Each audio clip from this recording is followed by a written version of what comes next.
Amen. Amen. Amen. Amen. Hallelujah. Amen. Oh, just give a hand of applause unto the Lord once again. Oh, God is wonderful. God is good. Hallelujah. Amen. Wonderful people of the Lord, beautiful people of the Lord, precious children of the Most High God. He has purchased us with His own life, His own blood. And the love that is deeper than the deep sea, that this human intellect cannot understand, is what the Lord has done. Hallelujah. Amen. Oh, glory be to the name of the Lord Jesus Christ. Amen. Amen. For the surpassing glory, for what God has purchased for us. Not because we deserve it. No. We deserve to be destroyed because we were rebellious, because we were disobedient to the word of God.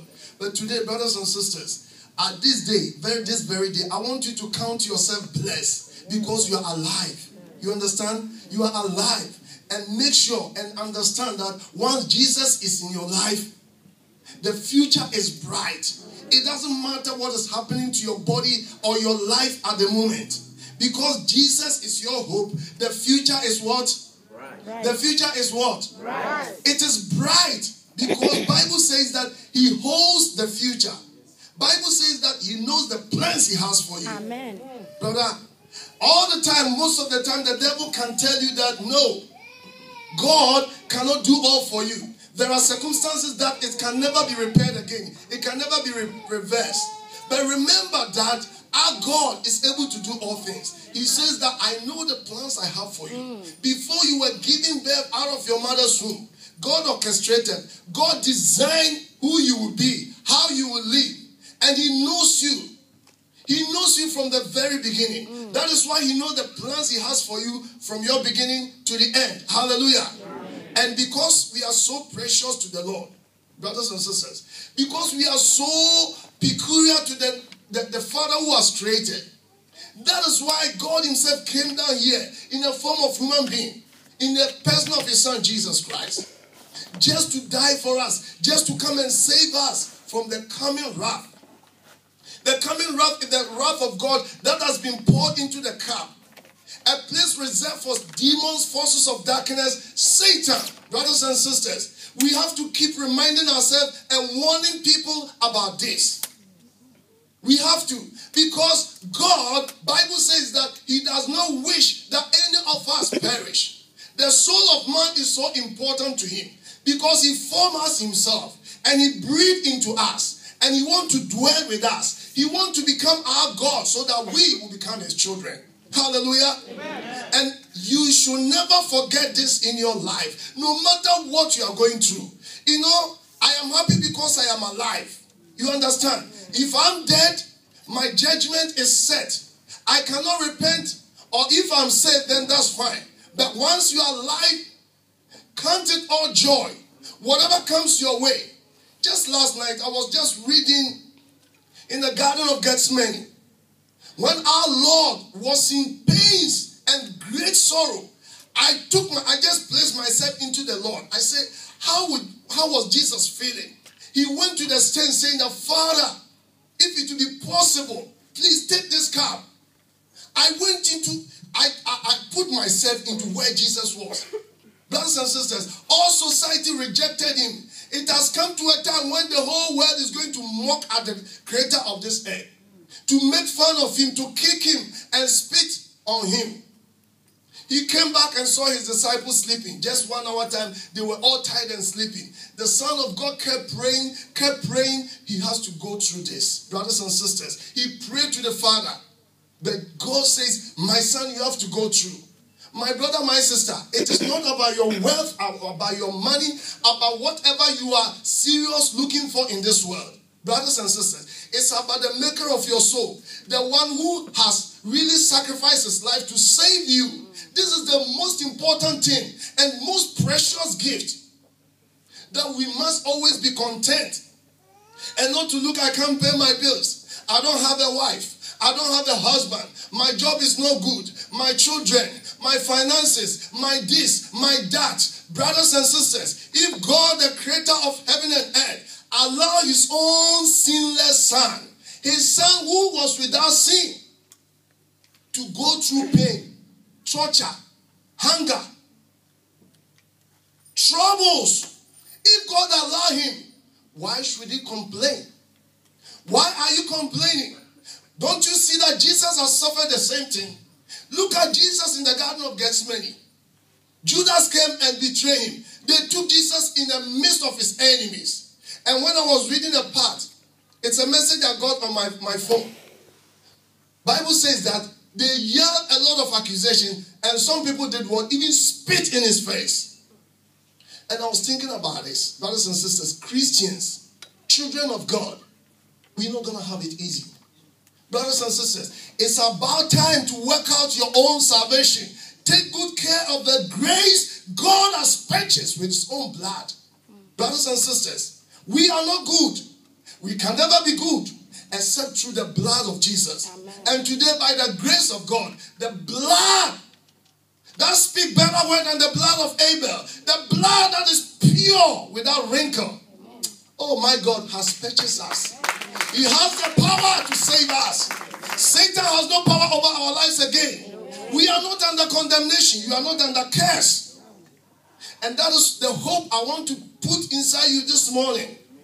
In your journey with the Lord, in your walk with the Lord, as Enoch walked with the Lord, Enoch was content in every way.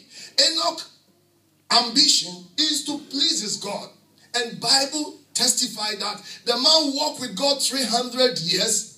And at the end, he pleased God. So God took him away. Brothers and sisters, Romans chapter 15 verse 4 or something. Bible says that those things has been written down. The early things that happened, it has been written to teach us so that we do not grow weary. Today we have many examples in the Bible.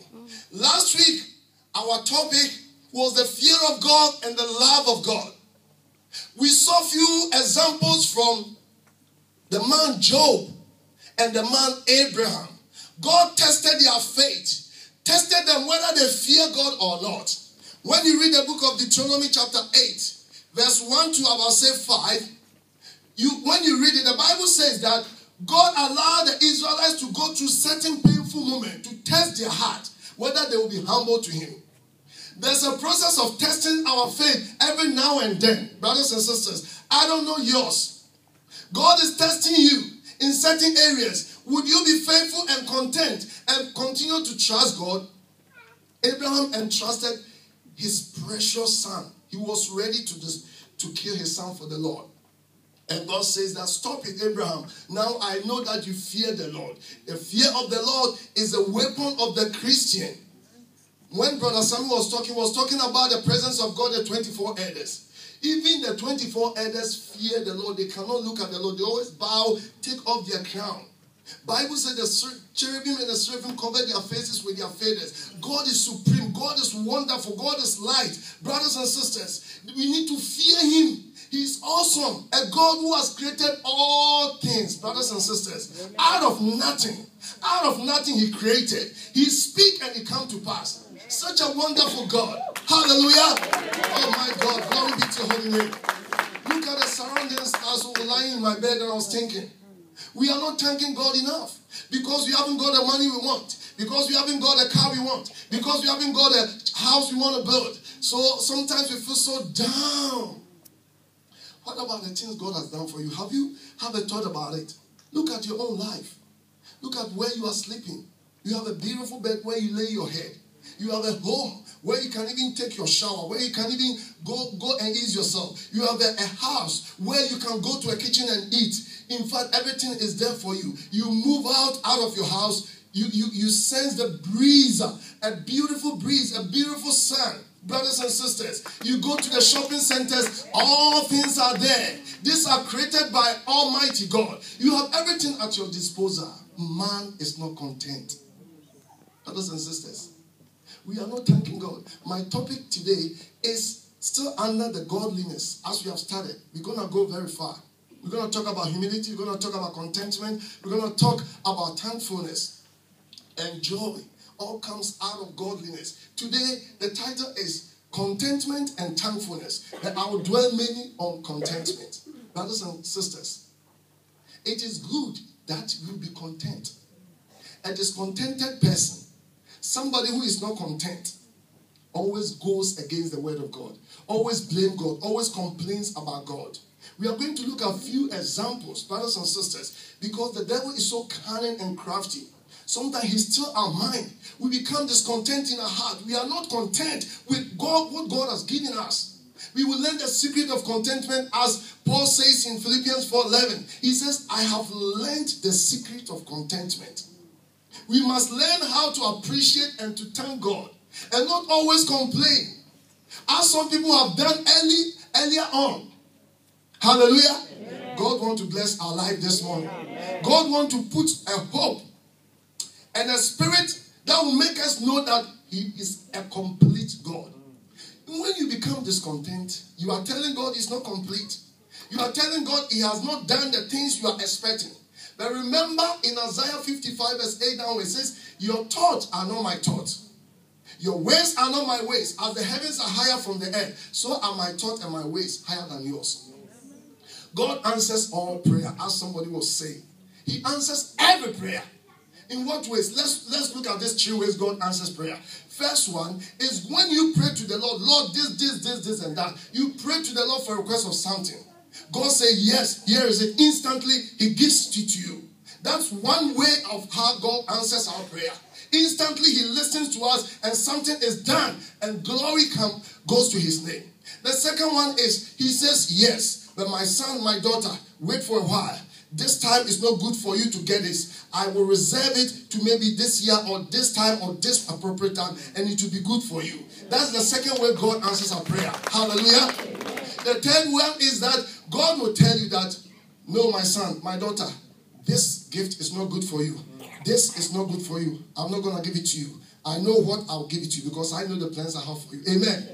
And how should our attitude be towards God? You should be content and thank God because He knows the best for you. You are not there to determine what you want. Tell God and give it to you. My God. Hallelujah. Amen. Hallelujah. So God answers all our prayer. It might take years for your request. Maybe it might be sickness. You need a breakthrough in your finances, your marriage. It might be so many things. But God is working it out. Believe it, brothers and sisters. He's working out for your own good. Hallelujah. Romans 8:28. He says, all things shall work together for good. Bible didn't say bad. Even the bad things that happen to us, it will work out for what? Good.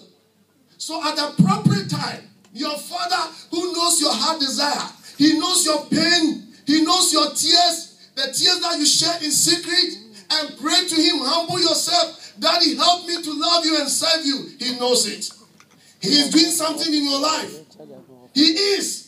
He is accomplishing something in your life. Amen. So He will answer your prayer by instant or by a bit delayance because He wants the best for you. Or no to your prayer because it is good for you. When He gives it to you, maybe you will backslide. And that's the goodness of God. Somebody praise Him. Hallelujah. Hallelujah. Amen. In the beginning of creation, we're talking about contentment. Let's take it easy today. In the beginning of creation, the Bible says that God created. I love to go to the creation all the time to refer things. But this time we are going to learn something different from the beginning.